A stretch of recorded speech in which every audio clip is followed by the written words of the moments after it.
Olá, eu sou Tarsis Vieira, sou formado em Biologia e Modalidade Médica e sou professor do Departamento de Genética Médica da Faculdade de Ciências Médicas da Unicamp. Vamos falar um pouco sobre síndromes de George, velocardiofacial e deleção 22q11.2. Vamos começar falando sobre os diferentes nomes da síndrome. Em 1965, Angelo Di George, um médico italiano, descreveu a síndrome de George. Alguns anos mais tarde, Robert Sprintzen descreveu a síndrome velocardiofacial.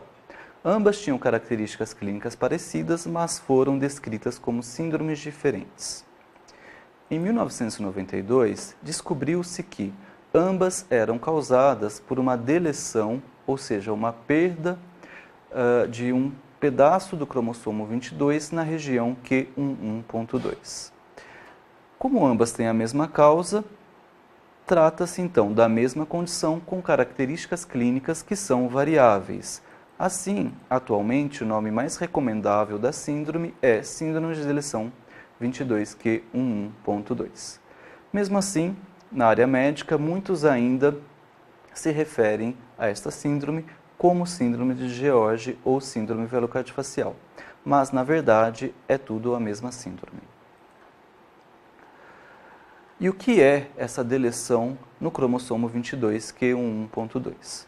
Os cromossomos humanos, eles durante a divisão celular são organizados então como estruturas independentes e são organizados do 1 ao 22 mais os cromossomos sexuais.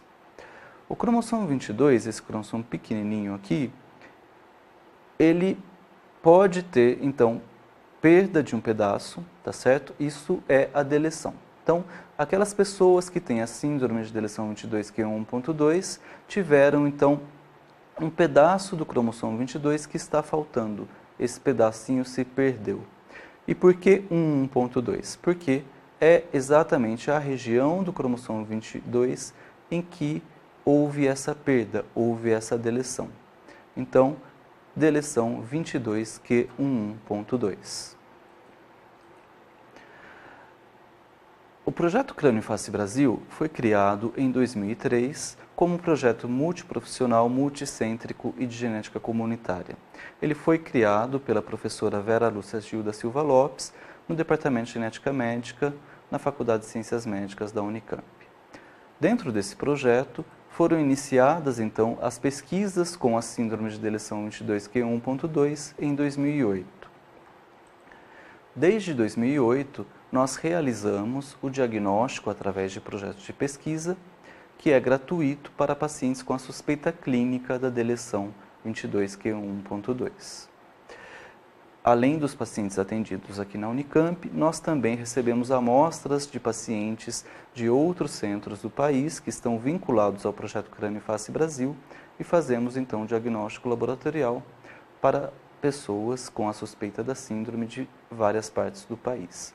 Mais recentemente, o projeto Crânio e Face Brasil também iniciou uma base de dados que se chama CranFlow, e nessa base de dados estão incluídas então todas as informações clínicas e do diagnóstico das pessoas com síndrome de deleção 22q11.2.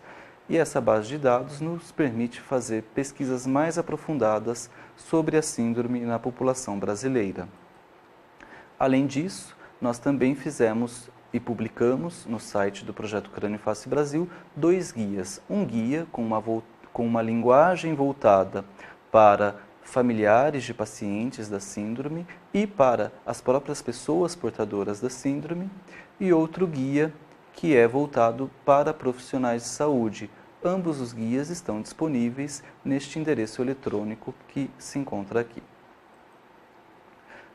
Nós também realizamos 2 encontros presenciais reunindo profissionais de saúde e familiares de pessoas com a síndrome de deleção 22q11.2. Esses encontros foram em 2016 e 2018 e em breve esperamos fazer novos encontros presenciais.